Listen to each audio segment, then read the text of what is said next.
Y siempre me quedo con una frase de una persona que me dijo: ahora que eres abogado tienes dos posibilidades, o haces mucho bien o haces mucho daño, ¿no? Porque publicar es una responsabilidad, es poder comunicarle a la gente una idea que tiene que tener sustento, y eso se piensa mucho. Una labor que no es verificada se puede convertir en arbitrariedad. Eso es lo que suele suceder en las dictaduras, ¿no? Las dictaduras lo que evitan son controles. Las marchas son una forma de expresarse y de pedirle algo al Estado o al gobierno, en fin, para poder obtener algún derecho.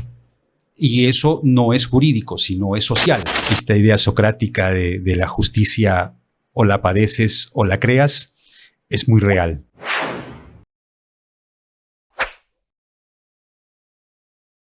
Un enorme saludo a todos nuestros oyentes y a la comunidad jurídica en general. Hoy, nuevamente, en un nuevo episodio de Ejeput Podcast. En esta oportunidad tenemos el honor de tener la compañía del abogado Benjamín Morón Domínguez. Doctor, un gusto tenerlo acá presente con nosotros. ¿Cómo están? Un gusto también para mí y un agradecimiento por la invitación. Doctor Morón, queremos conocerlo un poco más, así que vamos a empezar con lo más sencillo. ¿Usted cómo se presentaría ante la comunidad que recién lo está conociendo el día de hoy? Bueno, como ya me dijiste, mi nombre es Benjamín Morón Domínguez. Yo soy abogado por la Universidad San Luis Gonzaga de Ica, que es mi ciudad.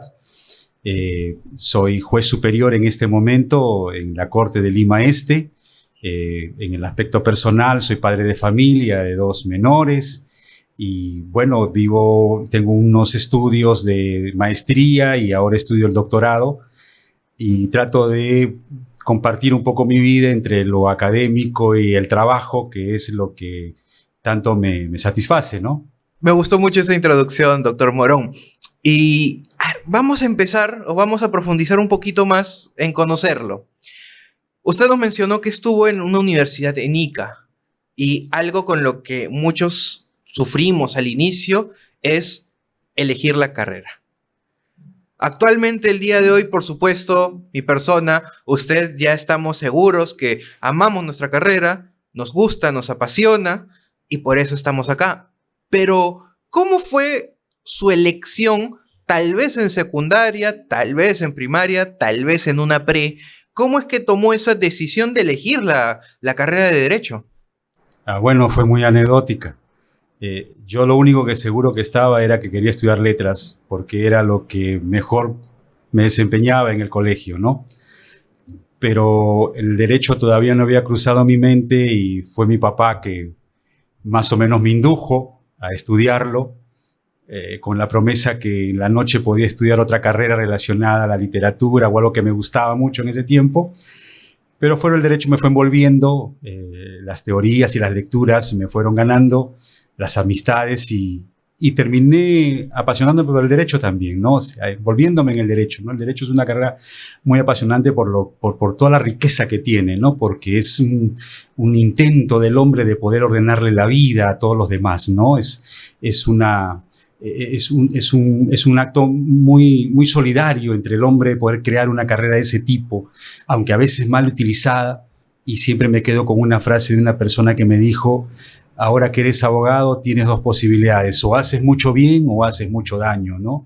Eso es algo que siempre me marcó desde muy joven, ¿no? Y siempre he tratado de inclinar el derecho para que pueda ayudar a la gente, ¿no? Que ese es el propósito final de todo, ¿no? Parece que, al igual que muchos, incluso me incluyo en ese grupo, no fue tan seguro al inicio, pero el camino nos fue esclareciendo la ruta para quedarnos en esta bonita carrera.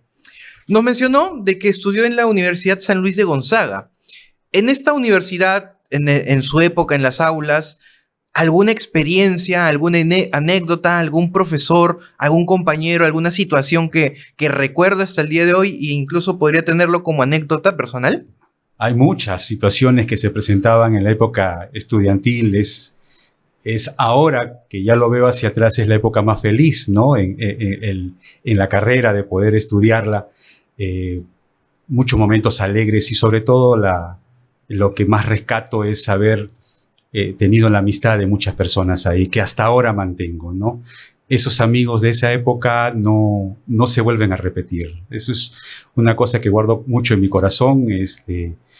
Mantenemos el contacto con los amigos de la promoción. Ya ya más de 20 y tantos años que hemos egresado, pero todavía nos reconocemos, nos saludamos y eso es algo que me enriquece mucho, me da mucho gusto poder conocer de ellos y ellos de mí, ¿no? Siempre la amistad presente en toda etapa de nuestra vida y por supuesto más aún en la universidad, donde durante por varios años vamos a ver usualmente al mismo grupo, pero ya siendo mucho más conscientes que estamos atravesando esa etapa de convertirnos en adultos, como algunos dirían, productivos, pero aún así en ese momento de compartir con otras personas.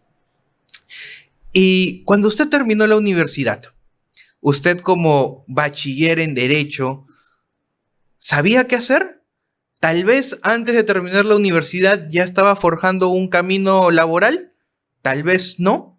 ¿Cómo fue ese cambio fuerte que es pasar de las aulas a la calle?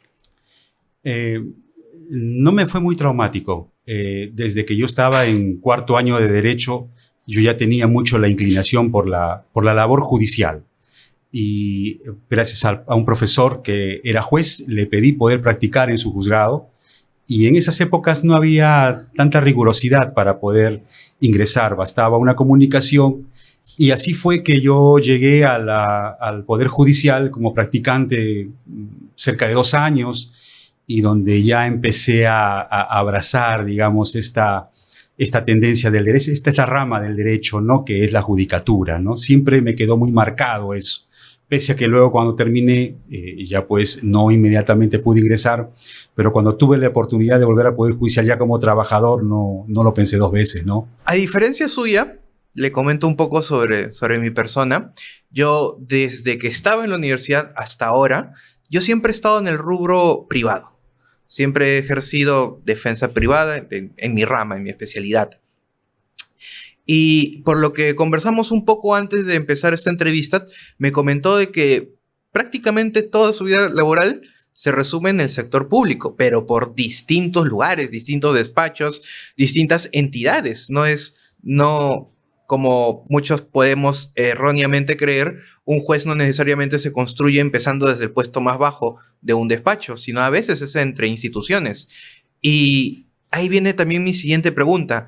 ¿Cómo fue ese paso por distintos lugares durante el sector público?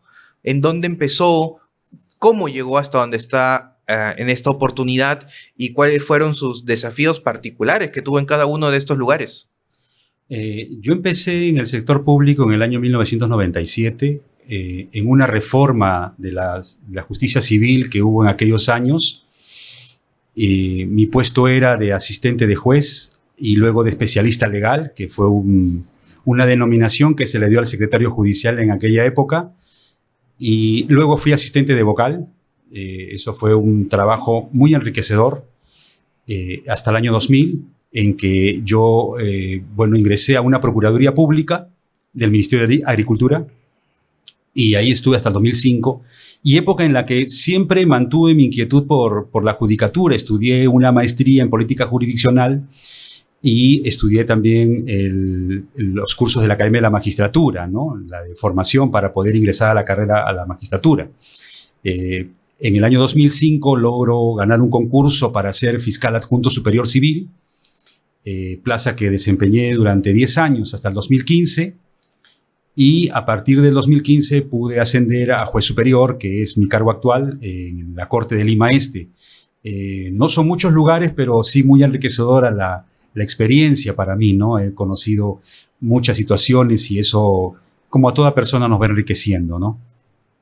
Usted dirá que no son muchos lugares, pero sé que para nuestros oyentes sabemos que el solo hecho de estar en un lugar 10 años suena bastante, cambiar a otro rubro que no pareciera que van de la mano, pero en la práctica sí lo termina siendo.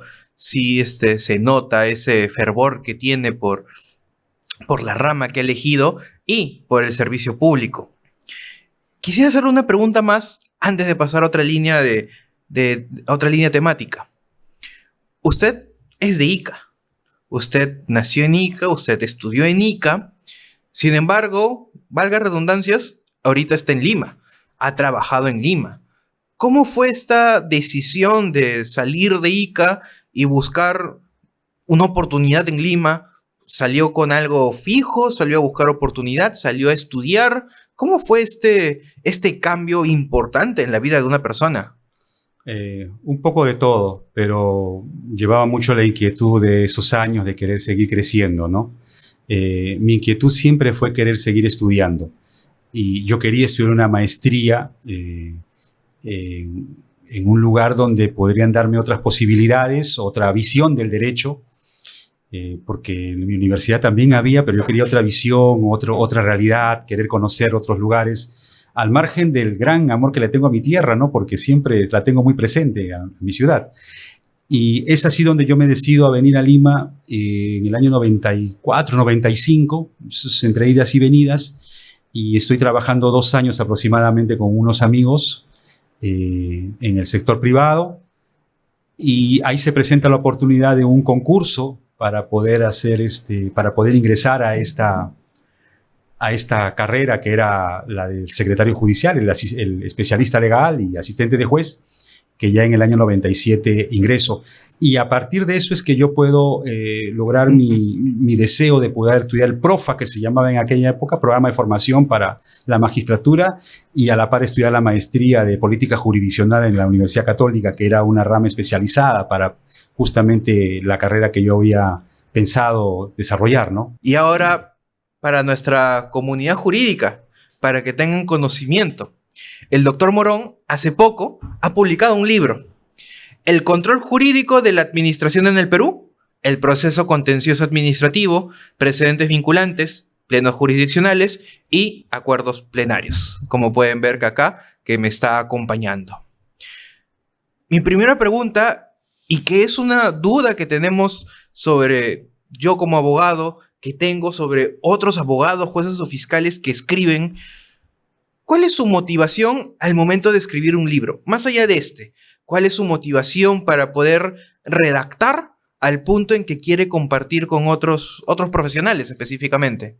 Es todo un proceso, porque publicar es una responsabilidad, es poder comunicarle a la gente una idea que tiene que tener sustento, y eso se piensa mucho. Este trabajo lo he iniciado hace aproximadamente 10 años. Los primeros 3 capítulos tienen una base que ha sido mi tesis para obtener el magíster de la Universidad Católica en Política Jurisdiccional. La necesidad del control se llamaba en ese tiempo mi tesis, y a partir de ello he ido evolucionando en las ideas y aumentando, digamos, el argumento que tiene cada una de las instituciones que he ido desarrollando. Y una de las cosas que me inquietaba a mí era darle un sustento jurisprudencial.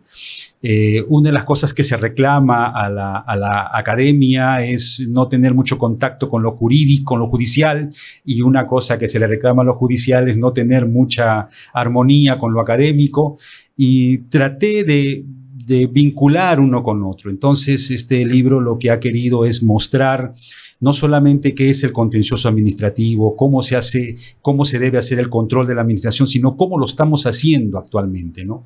Cómo lo hace nuestro Poder Judicial y el Tribunal Constitucional en su caso, que seguro ya lo vamos a conversar, entre lo que es el control de la administración, ¿no? La interdicción de la arbitrariedad como idea esencial de todo, ¿no? Esa es la motivación. Y el querer compartirlo ha ido llevándome a desarrollarlo de a pocos, tiempo en tiempo. Y bueno, pues cuando te das cuenta ya han pasado varios años y crees ya tener el producto, y eso es lo que consideré que ya podía publicar, ¿no? Lo escucho decir 10 años. Es una obra realmente profunda. Eso es el impacto que yo tengo cuando escucho 10 años, ya que en mi experiencia personal, hablando con otros autores de libros o incluso autores de artículos, veo o escucho libros que algunos salen medianamente rápido, otros demoran bastante, y definitivamente un trabajo de investigación a la par que lo va tratando de armonizar, como usted lo dice, con precedentes, con pronunciamientos de entidades jurisdiccionales en general. Definitivamente se nota ya, aún de manera introductoria, ya estoy notando la calidad del contenido que tiene este libro.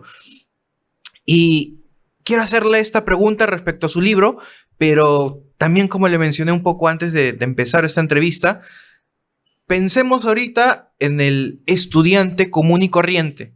E incluso pensemos también en el ciudadano que busca profundizar un poco o entender algo que no es su especialidad. ¿Cómo usted nos podría, a este público objetivo, cómo usted nos podría decir o definir qué es la administración en el Perú para empezar a entender el contenido de su libro? Toda entidad que está en el derecho público, desarrolla actividad administrativa.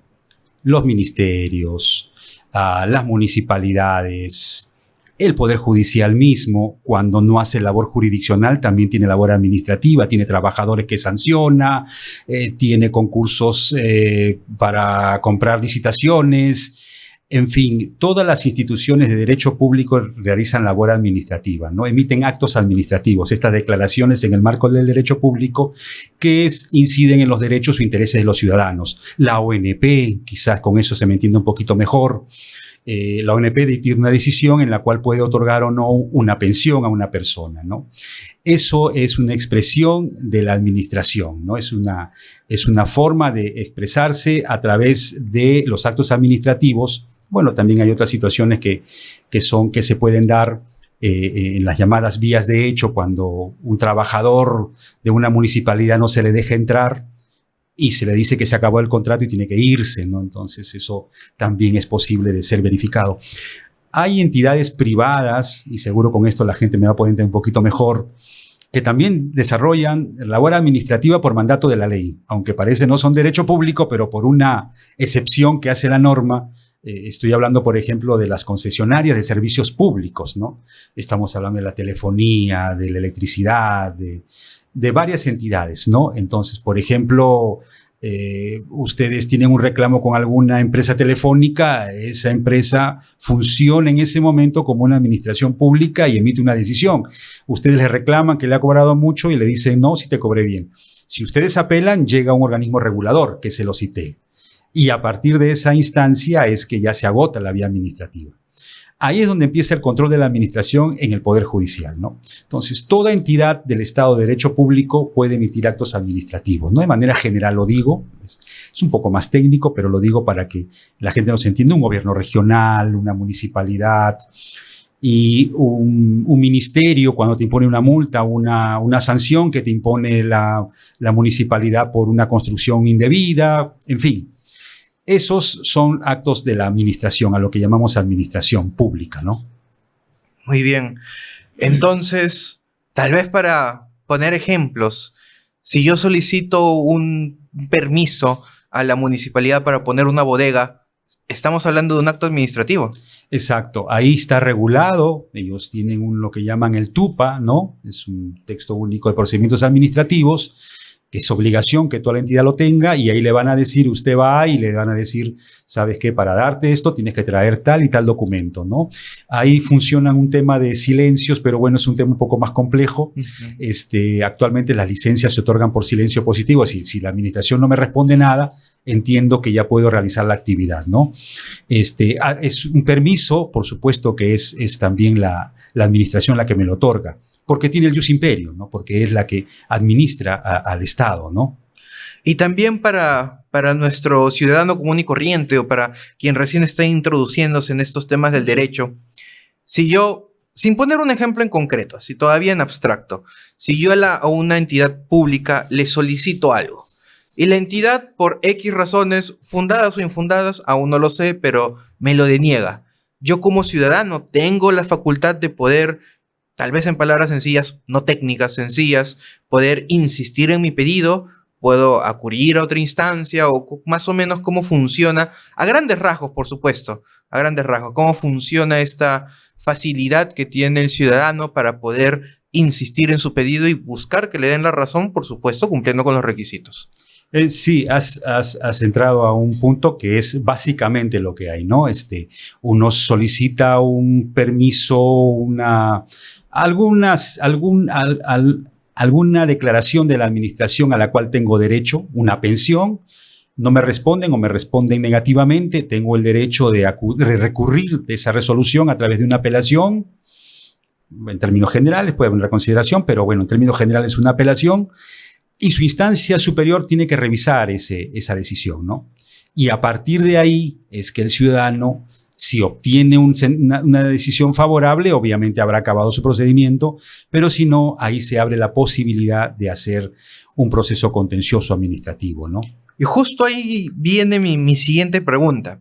Revisando el índice de su libro, revisando un poco rápido algunos capítulos, parten de una premisa: la necesidad de controlar la administración, y me quedo con esta palabra, controlar. Incluso usted ya nos comentó de que fue parte de su tesis de magíster, y ahí viene la pregunta: ¿en qué consiste este control y por qué es necesario que se pueda realizar sobre la administración? A ver, podemos enfocar la necesidad del control desde lo macro, que es que el Estado o toda la organización que tenemos requiere de controles intraórganos, es decir, o interórganos, ¿no?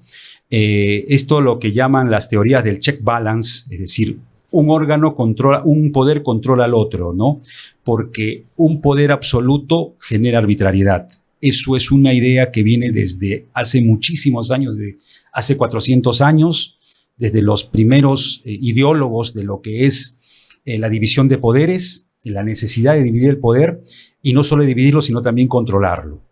Esto es una necesidad porque la administración, ya sea los funcionarios públicos, todos debemos tener un órgano que nos verifique nuestra labor.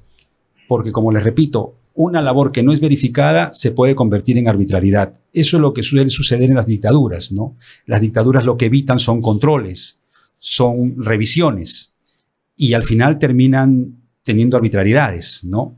Y bueno, consiguientemente a veces otras cosas mucho más negativas, ¿no? Entonces, este control es una necesidad dentro de toda democracia. Es uno de los elementos del Estado de Derecho. El Estado de Derecho contiene 4, algunos autores 5, pero básicamente 4 elementos, ¿no? Imperio de la ley, división de poderes, control de la administración y respeto a los derechos fundamentales. Uno de esos elementos, que es control de la administración, es que se cumpla a través del proceso contencioso administrativo. Desde lo macro es lo importante. Desde el lado del punto de vista del ciudadano es su tutela judicial, que alguien lo proteja y le otorgue un derecho, ¿no? A un proceso contencioso subjetivo que le pueda otorgar su derecho. Pero desde lo macro podemos establecer ya este balance que debe haber entre los órganos que nos regulan en todo el Estado, ¿no? Entonces estamos partiendo de: tenemos un proceso administrativo, este proceso administrativo puede finalizar o tal vez no, detalles que después conversaremos, pero el ciudadano que no se encuentre satisfecho puede acudir a lo que estamos denominando como un control. En nuestro sistema, usted lo ha adelantado en términos técnicos, esta tutela judicial efectiva, ¿quién es el órgano encargado de realizar este control a la administración? Y segundo también, como ciudadano común y corriente, ¿cómo podemos acudir a este órgano que se encarga de controlar la administración? Bueno, para ello se ha establecido ya competencias y órganos especializados. En algunos lugares, como Lima lo tiene, por ejemplo, un juzgado contencioso administrativo, que es en lo general hay instituciones que su primera instancia es la sala, pero son casos muy especiales que, bueno, digamos, no necesitamos ahorita decirlo. Pero uno acude a un juez contencioso administrativo. En lugares donde no hay una especialidad contenciosa es el juez civil el que lleva este control. Y lo que me parece importante señalar es que el control que realiza el juez es un control jurídico, es decir, basado en la Constitución y en la ley, en las obligaciones que tiene el Estado que parten de la Constitución y que se establecen también en la norma legal. Nuestro control, o el control que establece el Poder Judicial, no puede ser político ni social. Eso está encargado a otros órganos. Justo también sobre ese tema que me generó una curiosa duda. Lo escucho hablando del control jurídico, me queda clarísimo. Básicamente es controlar que se haya cumplido los lineamientos que señalan la norma, en rasgos generales, por supuesto. Pero no se puede hacer un control ni político ni social. ¿nos podría explicar qué debemos entender para poder diferenciarlo claramente? ¿Qué debemos entender por un control político, un control social? Y si pudiera brindarnos ejemplos para poder captarlo mejor. Las actividades que hace el Congreso es una actividad política. Censurar a un ministro, interpelarlo, es un control político que hace el Parlamento a el Poder Ejecutivo. Es un control político que le otorga la Constitución. La sociedad tiene maneras de expresarse. Alguna protesta, algunas actividades a través de organismos no gubernamentales, pueden ejercer también un control social, ¿no? Entonces, las marchas son una forma de expresarse y de pedirle algo al Estado o al gobierno, en fin, para poder obtener algún derecho. Y eso no es jurídico, sino es social. Es un reclamo de que no se le haga una obra determinada y realizan una protesta. Entonces, el gobierno accede o no a esa petición, ¿no? Entonces, ese control no lo hace el Poder Judicial. Ese control lo debe hacer, bueno, como está diseñado, a través de estas instituciones o estas entidades. Pero el control que hace el Poder Judicial solamente debe ser jurídico, es decir, basado en la norma. El control político no le corresponde al Poder Judicial, ¿no? Es aparte, es el Parlamento el que hace el control político. Hemos partido, hablando de la entidad que se encarga del control, hemos partido de Poder Judicial. Sin embargo, también hay órganos institucionales que tienen autonomía entre ellos. Básicamente, uno de los puntos que señaló al inicio de los elementos constitutivos de todo Estado parte de la separación de poderes. ¿Qué pasa cuando queremos controlar un acto administrativo emitido por una entidad que es independiente, que no suena común, no es normal que el Poder Judicial controle otra entidad autónoma? Ejemplo, la ONP. La ONP, tengo entendido que tiene independencia. El órgano judicial, el Poder Judicial, no tiene capacidad para controlarlo. ¿Qué pasaría en este tipo de escenarios bien particular, en el que quiero controlar o intentar controlar una decisión de un órgano autónomo? Al margen de la autonomía que es funcional, el control funciona para todas las entidades. La Constitución establece, por ejemplo, que hay dos entidades que no son revisables en sede judicial, que son el Jurado Nacional de Elecciones y la Junta Nacional de Justicia, o lo que era antes el Consejo Nacional de la Magistratura. Lo dice expresamente la Constitución.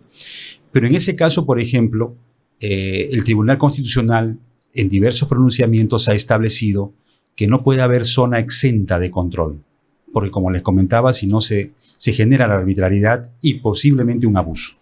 Entonces ha determinado que a través de la justicia constitucional se puede ejercer ese control. La ley que nos rige el proceso contencioso administrativo no hace una distinción expresa, pero sí hace una mención a que toda actividad de la administración es controlable a través del proceso contencioso administrativo, salvo las que la deban hacer la justicia constitucional. Quiero hacerle una última pregunta sobre su libro, una mucho más genérica, porque ya hemos tocado tópicos relevantes. Por supuesto, no es todo, pero hemos sacado la superficialidad aún de su libro. Yo ahorita me compro este libro y me pongo a revisarlo. ¿Usted cómo diría qué clase de información voy a encontrar? Básicamente el sustento del control.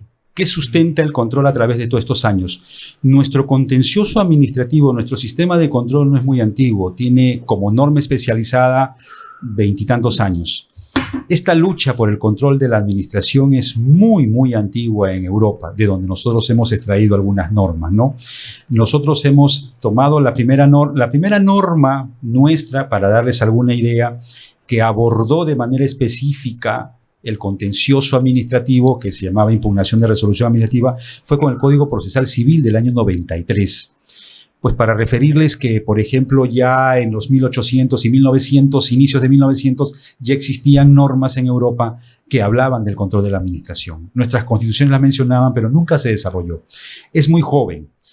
pero ahí hago la referencia de cómo se ha ido desarrollando, cuál es su necesidad, cómo se ha ido sustentando, y luego aplico las figuras que se han dado, por ejemplo, qué ha pasado con el control de la discrecionalidad, que ha sido un elemento tan discutido en Europa, pero que en nuestro país no ha tenido mucha controversia, salvo una decisión muy fundamentada del Tribunal Constitucional, no del Poder Judicial, sino del Tribunal Constitucional, que habló y estableció algunos parámetros al respecto. Luego de ello, lo que he tratado es demostrar cómo nuestra norma, a través de su jurisprudencia, se ha ido decantando la competencia, cómo se ha ido extendiendo a través de decisiones de la Corte Suprema, el control difuso, todos los vaivenes que ha tenido. Y a partir de eso también establezco los precedentes vinculantes que ha dictado la Corte Suprema.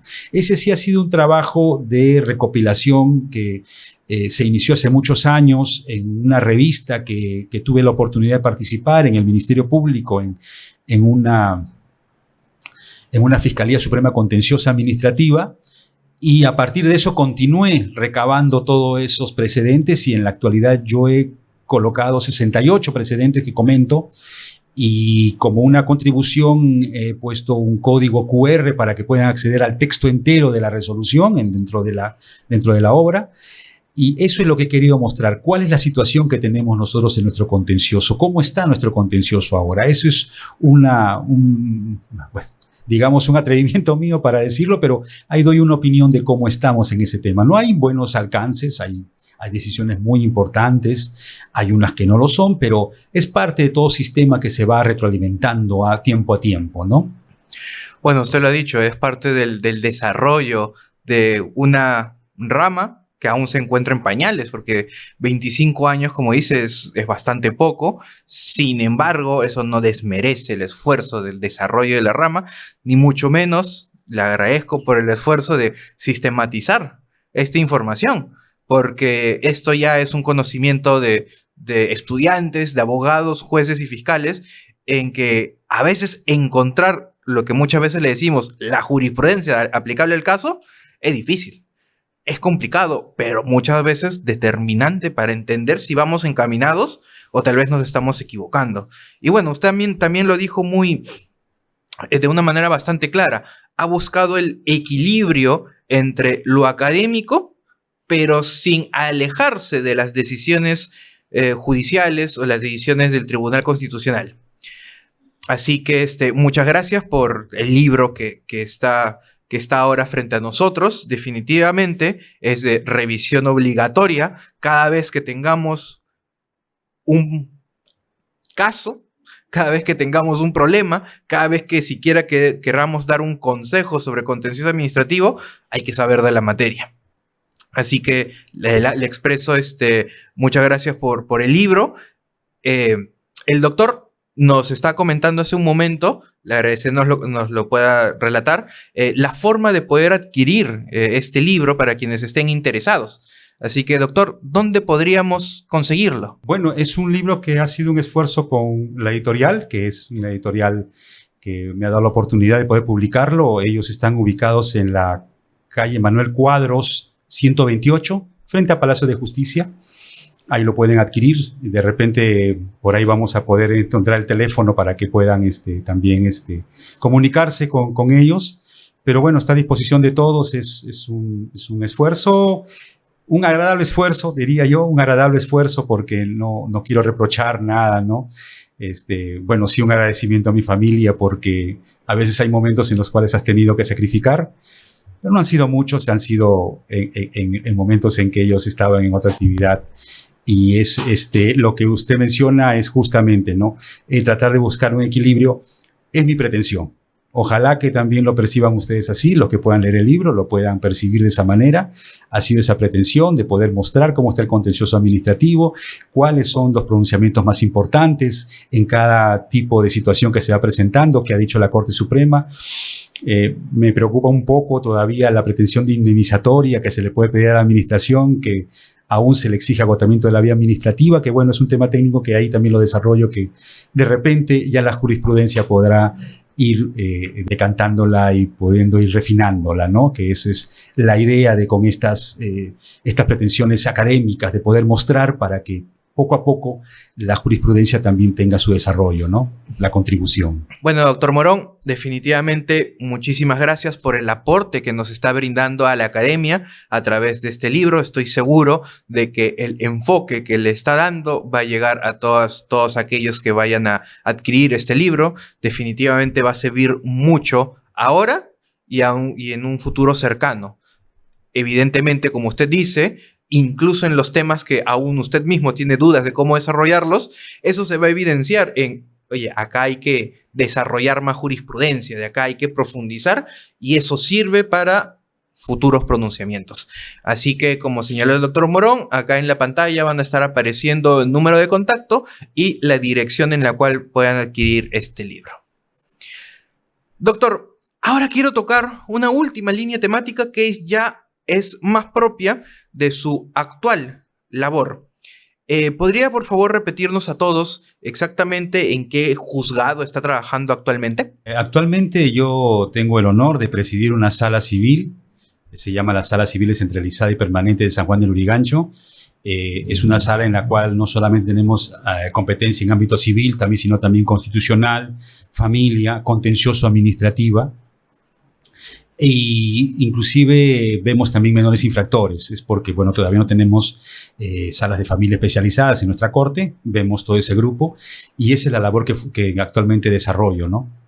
Muy bien, y en esta labor en la que preside esta sala civil, primero desde su percepción, ¿cuál es el tema académico que por supuesto se refleja en los casos más común en la sala en la que usted preside? ¿Cuál es el tema que más suele ver con mayor frecuencia? Bueno, en el ámbito civil se ve mucho tema de derechos reales. Me explico, con derechos reales, con la reivindicación, el desalojo, problemas de entrega de predios. Eso es lo que más redunda ahora porque es un distrito en crecimiento. Es un distrito en que hay muchas asociaciones de vivienda que ahora ya han tenido la titulación y entonces tienen que otorgarle los títulos a cada uno de sus socios. Ya hay gente que ha construido su casa hace 20 años y entonces se da mucho a esta situación de poder regularizar, ¿no?, sus predios, ¿no?, ya sea a través de sus contratos de hace muchos años o a través de una prescripción adquisitiva de dominio, ¿no? Eso es lo que más se presenta en el ámbito civil. Y en el ámbito contencioso lo que más se presenta es el contencioso laboral, ¿no? Es decir, cuando el trabajador es trabajador de una entidad pública, ¿no?, trabajador público. Eso es lo que también se ve con mucha frecuencia en el lugar donde yo trabajo. Y bueno, y aquí viene una pregunta. Definitivamente, cada vez que llega un caso a esta sala es porque hay un demandante, hay un demandado, busca que se le dé la razón a su pretensión y la contraparte, lo más común, es que se opone a esta pretensión. Así que usualmente, lo normal, salvo excepciones, estamos ante abogados particulares. En este grupo de abogados y en esta problemática usual, ¿usted ve un dominio de estos temas en los que usted acaba de señalar? ¿O tal vez nota que o no conocen mucho el tema de reales, o tal vez nota aún un pequeño vacío académico en lo que respecta a contencioso administrativo? Por lo general sí tiene un conocimiento que se ha ido decantando también con decisiones de la Corte Suprema, invocan bastantes decisiones de la Corte Suprema. Quizás en un inicio tenían ciertas dificultades para conocer el contencioso también, pero hoy se les nota que ya lo conocen, plantean situaciones un poco más complejas, ¿no?, pretensiones más complejas, y es un tema de desarrollo, es un tema que se va especializando de a pocos, ¿no? Vemos de muchos casos, claro, con excepciones, digamos, algunas penosas de que, bueno, han planteado una demanda de manera muy equivocada, pero son los menos, ¿no? Son los menos. Bueno, lo importante, como usted dice, es que son las excepciones. Y me agrada mucho poder escuchar ese importante desarrollo que se está teniendo en la práctica, porque, querramos o no, a fin de cuentas, una persona que busca que se ampare su pretensión acude a un abogado. Y lo ideal es que sea un abogado preparado, siempre dispuesto a asesorar de manera adecuada a la persona que representa y también decirle si es viable o no lo que están solicitando. Acá tengo otra pregunta respecto a el proceso civil en general. Hace no muchos años ha empezado una lenta pero interesante reforma al proceso civil para agregar la oralidad. buscando, corríjame si me equivoco, no sé si sean los términos correctos, pero buscando analogar o copiar algunos aspectos del proceso penal y laboral que ya están profundizando más en el tema oral. El proceso civil también ha buscado profundizar un poco en este aspecto. Primero, coméntenos si en su práctica, en el ejercicio de lo que usted ve día a día en su trabajo, esta oralidad está en el proceso civil, por supuesto, ¿está marcando una diferencia? En su opinión, tal vez la diferencia no es impactante, o cómo debería implementarse tal vez esta oralidad. En el tema de oralidad hay varios comentarios por hacer. El primero es que se ha logrado implementar una oralidad sin modificar un solo artículo del Código Procesal Civil. Eso es una virtud de los jueces. Lo digo en general, no lo digo por mí, pero es una virtud de la judicatura el que haya logrado que a través de interpretación de principios y facultades que tiene el juez en el Código Procesal Civil se haya podido implementar la oralidad. Actualmente está en todas las cortes del Perú. Nuestra corte lo tiene hace un año. Y en mi opinión, ¿cuál es la mayor ventaja? Y se nota, se evidencia en los procesos, es la calidad de la información. Porque cuando un juez ha podido hacer una audiencia preliminar en la que ha podido analizar la pretensión y ha podido extraer cuál es el punto en conflicto, entonces es donde ha podido redundar en el tema probatorio y ha podido exigirle a las partes mayor incidencia en ese aspecto, ¿no? Ese es el punto que a mí me llama la atención de las bondades de la oralidad. Nosotros en segunda instancia también vemos oralidad y al momento de señalar una fecha para la audiencia, fijamos cuestiones controvertidas y las obtenemos de lo señalado en la sentencia en la apelación. A veces pueden ser una o dos, pero frecuentemente son una. En un desalojo, pongo un ejemplo, ya no discutimos todo si es que es propietario o no, porque eso de repente ya quedó de lado y lo que impugna la parte perdedora, digamos, el demandado, es considerar que tiene un título. Entonces, incidir en ese punto, ¿no? Y eso es lo que él incide y nosotros también. Ir directamente a lo que es en conflicto. A mí me parece que esa es una de las virtudes, y no solamente lo digo como impresión mía, sino que, bueno, es reconocida por todos, es esa calidad de información, que puede redundar también en su celeridad, que sería muy bueno, pero lo importante es que el conflicto ya se centra en un punto determinado, ¿no? Y los medios probatorios están tendientes a ellos. Justo también respecto a la oralidad, también justo iba a hacer ese comentario respecto a la celeridad, ya que extrayéndolo de sus palabras, la oralidad permite enfocar más rápidamente, de manera más eficiente para todas las partes y para quienes deciden, los puntos controvertidos, que es materia esencial en todo proceso. Y claramente postulan su solución a los puntos controvertidos para que finalmente la sala, el juzgado, decida sobre estos puntos muy específicos. Pero también ahí viene la contraparte, el otro lado de la moneda.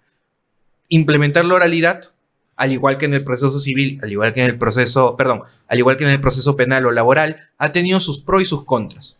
¿Usted considera o ha podido advertir algún punto negativo en la oralidad en el proceso civil? Por ahora no puedes percatarte de algo eminentemente negativo, ¿no? Está todavía implementándose, por ejemplo, nuestra corte tiene un año y es, digamos, sería un poco injusto ya darle algo negativo. Sé que pueden venir ciertos problemas como se han presentado en otros ámbitos, en el derecho laboral, en que debido a la sobrecarga las audiencias van a tener un tiempo prolongado. Ese es un reto que yo considero que debemos en algún momento abordar y superar. El hecho de que las audiencias no sean en espacios tan distantes entre una y otra, de muchos meses, porque, bueno, puede perder el sentido. Ese es uno de los problemas que ha abordado, por ejemplo, la oralidad en lo laboral, que están tratando de encontrar una solución, pero la sobrecarga a veces nos gana a todos, ¿no? La demanda de justicia es muy amplia, ¿no? Pero decir que hay cosas negativas no creo, como tampoco las tiene, digamos, la escritural. La escritural tenía una muy buena intención, hay que destacarle también eso, ¿no? Pero bueno, los tiempos cambian, la tecnología cambia, la necesidad de respuestas más rápidas cambian, el mercado cambia, entonces hay que estar a tono a esa situación, ¿no? Pero en lo general creo que sí puede dar unos buenos frutos a lo largo esta nueva práctica, ¿no?, de la oralidad. No, definitivamente aprovechar los buenos frutos y si es que apareciera alguna situación problemática, buscar afrontarla en su oportunidad, porque el ejemplo que ha dado del proceso laboral es muy cierto. Quienes hemos tenido algún proceso, hemos practicado o incluso escuchamos a algunos colegas, si escuchamos ese problema, aunque es discutible tal vez si el problema se le atribuye a la oralidad o a la carga. Por supuesto hay puntos y puntos, pero definitivamente hay que buscar soluciones, que es lo importante. No quedarnos solo con el problema, sino plantear un escenario que pueda satisfacer a todos de una manera real. Cuando estaba revisando un poco de información antes de poder entrevistarme con usted, encontré en internet, encontré una resolución administrativa donde lo nombraban como juez para un concurso de litigación civil. Tengo entendido que fue realizado por la Corte Suprema.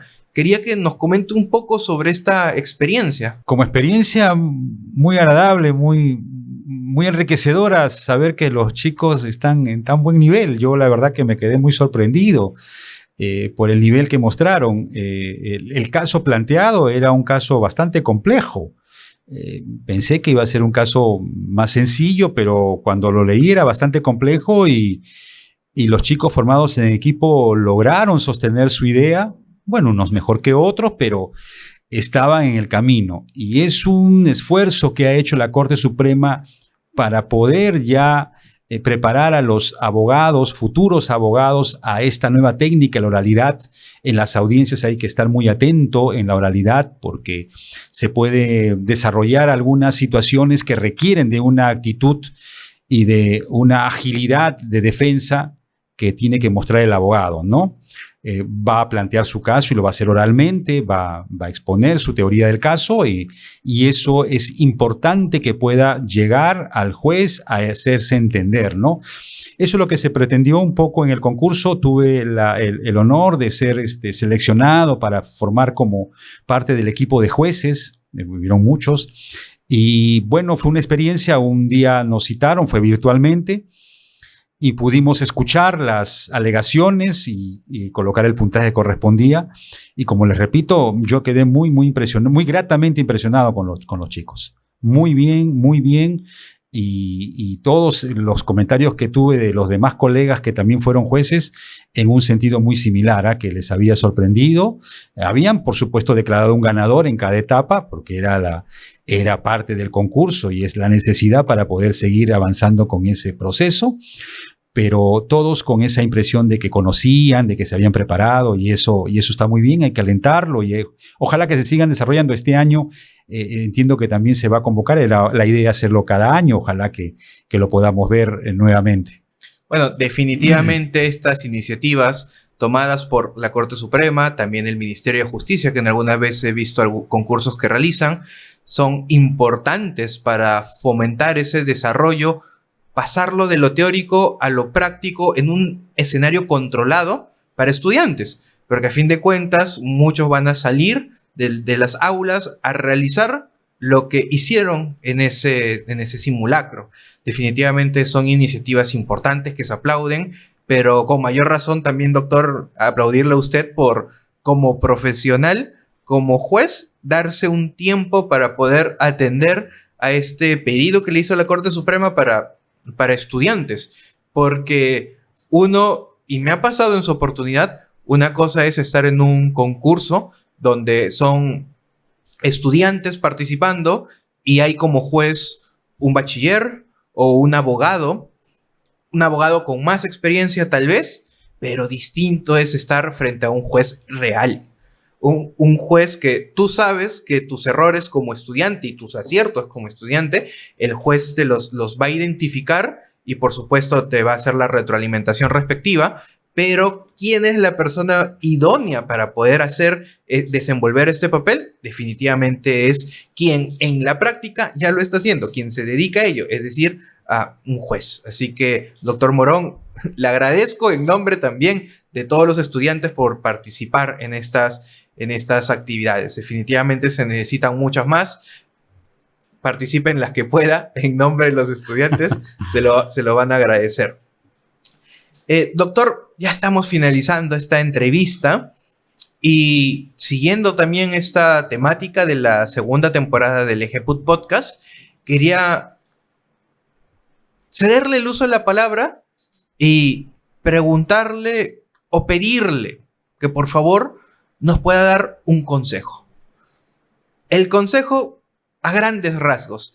Usted como profesional, como estudiante, como padre, como autor de escritos, de libros, ¿qué nos recomendaría a nosotros, tanto futuros profesionales como ya profesionales? ¿Cuál sería el consejo, esa cuota de información que necesitamos para poder continuar y mejorar en este camino? Bueno, amplio el concepto. A ver, si me preguntan si un consejo para poder hacer trabajos de este tipo, solamente es paciencia y perseverancia. Paciencia y perseverancia. Son dos palabras que parecen sencillas, pero aplicarlas son duras, pero que se puede. Hay que ser pacientes.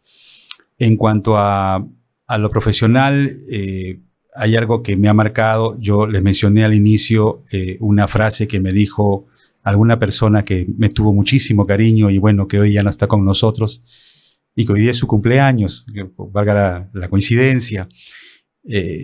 A través de la función pública y más, sobre todo con la judicatura, podemos hacer mucho daño o podemos hacer mucho bien. Hay que elegir siempre hacer el bien, aunque nos cueste. Muchas veces nos enfrenta a situaciones, pero esta idea socrática de la justicia o la padeces o la creas es muy real y hay que elegir padecerla antes que crearla, ¿no? Mi consejo es siempre pensar en generarnos empatía. Eso es una de las cosas que me parece que nos falta a los funcionarios públicos, empatía. Saber que quien está detrás de todo esto es una familia, una persona, alguien que espera algo de nosotros, ¿no? Y que tiene una esperanza.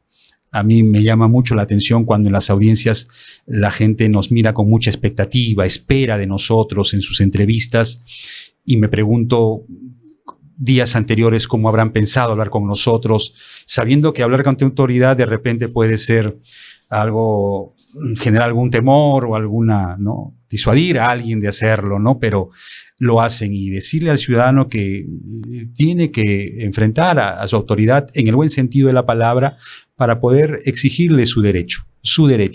Las normas se exigen y otros están obligados a cumplirla, pero en el buen sentido, no gritar, sino la exigencia en el poder saber pedirlo, ¿no? Y nosotros poder tener esa empatía de saber que ese ciudadano espera mucho de nosotros, ¿no? Eso es muy importante.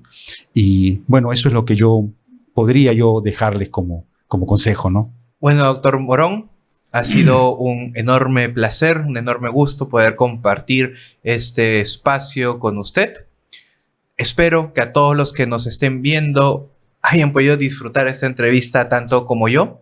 Y por último, recuerden que este programa llega gracias a EGEPUT, la mejor formación jurídica. Muchas gracias a todos.